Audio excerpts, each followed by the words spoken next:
नमस्कार दोस्तों, मैं साधना सिंह आपके अपने YouTube चैनल सानिध्य टीवी में आप सबका बहुत बहुत स्वागत करती हूँ। दोस्तों, जैसा कि आप सबको पता ही है, ये कार्तिक का महीना चल रहा है। कार्तिक का महीना भगवान विष्णु को अति प्रिय है और जो इस महीने में तुलसी माता की सेवा करता है, सींचता है, पूजा करता है, दीप जलाता है, वो भगवान विष्णु को अति प्रिय होता है। इसलिए कार्तिक मास में तुलसी पूजा अवश्य करना चाहिए। आज मैं इसी विषय पर बात करूंगी कि तुलसी माता की पूजा हम कैसे करें कार्तिक मास में और दीप कैसे लगाएं और उनसे जुड़ी कथा भी सुनाऊंगी।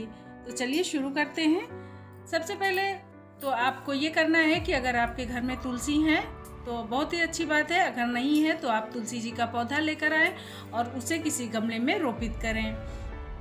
कार्तिक का पूरा महीना ही तुलसी माता की सेवा करने का है, तो इसलिए आप भी तुलसी माता की सेवा अवश्य करें। जिसके लिए आपको करना क्या है कि सबसे पहले तो सुबह उठना है। आप ब्रह्म मुहूर्त में उठ सके तो सबसे अच्छी बात है। उसके बाद आप स्नान आदि से निवृत्त होकर सबसे पहले आप सूर्य भगवान को अर्घ्य देंगे। उसके बाद तुलसी माता को नहलाएंगे।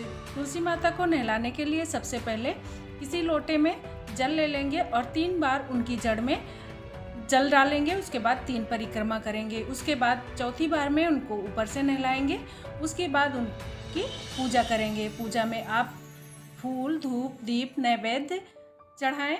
उसके बाद दीप लगाएं। दीपक जलाने के बाद आपको उसको ज़मीन में नहीं रखना चाहिए, दीपक को आसन देकर ही रखना चाहिए। फूल या अक्षत का आप आसन देकर उस पर दीपक रखें। तुलसी माता को चंदन भी नहीं लगाना चाहिए। चंदन देवियों को नहीं लगता, देवताओं को लगाया जाता है। उसके बाद दीप जलाएंगे।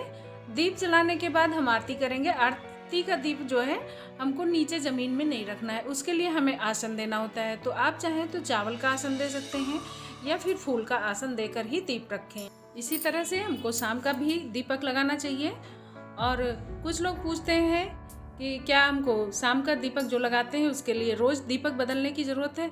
तो हाँ, अगर आप मिट्टी का दीपक लगा रहे हैं तो आपको रोज़ बदल देना चाहिए, जिसके लिए आप मिट्टी का दीपक या तो घर में बना लीजिए या रेडीमेड ले लीजिए और उसको रोज़ बदल दीजिए, क्योंकि एक बार जलने के बाद वो दीपक अशुद्ध माना जाता है।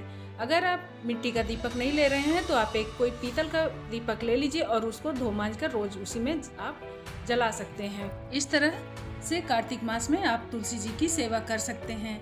अब मैं आपको कार्तिक मास की कथा भी सुनाऊंगी। तो चलिए कथा शुरू करते हैं। कार्तिक मास में एक बूढ़ी माई रोज तुलसी जी को सींचती थी और कहती थी कि हे तुलसी माता, सत की दाता, तेरी बिडला सींचती हूँ, मुझे बहू दे, पीताम्बर की धोती दे, मीठा मीठा घास दे, बैकुंठ में वास दे, चटक की चाल दे, पटक की मौत दे, चंदन का काठ दे, रानी सा राज दे, दाल भात का भोजन दे, 11 की मौत दे और किशन जी का कान्हा दे। वो बुढ़िया कार्तिक मास में रोज तुलसी जी को सींचती और यही बात हर रोज कहती। बुढ़िया की बातें सुनकर तुलसी जी सूखने लगी। तब भगवान श्री कृष्ण वहाँ आए और उन्होंने पूछा, हे तुलसी, तुम क्यों सूख रही हो? सभी स्त्रियां तो तुम्हें हर रोज सींचती हैं, तुम फिर भी सूखती जा रही हो। तब तुलसी माता ने कहा, हे प्रभु, एक बुढ़िया रोज आती है और हर रोज एक ही बात कहती है। हे तुलसी माता, सत की दाता, मैं तेरी बिडला सींचती हूँ, मुझे बहू दे, पीताम्बर की धोती दे, मीठा मीठा घास दे, बैकुंठ में वास दे, चटक की चाल दे, पटक की मौत दे, चंदन का काठ दे, रानी सा राज दे, दाल भात का भोजन दे, 11 की मौत दे और किशन जी का कान्हा दे। मैं उसकी सब बातें तो पूरी कर दूंगी, पर किशन जी का कान्हा कहाँ से लाऊंगी?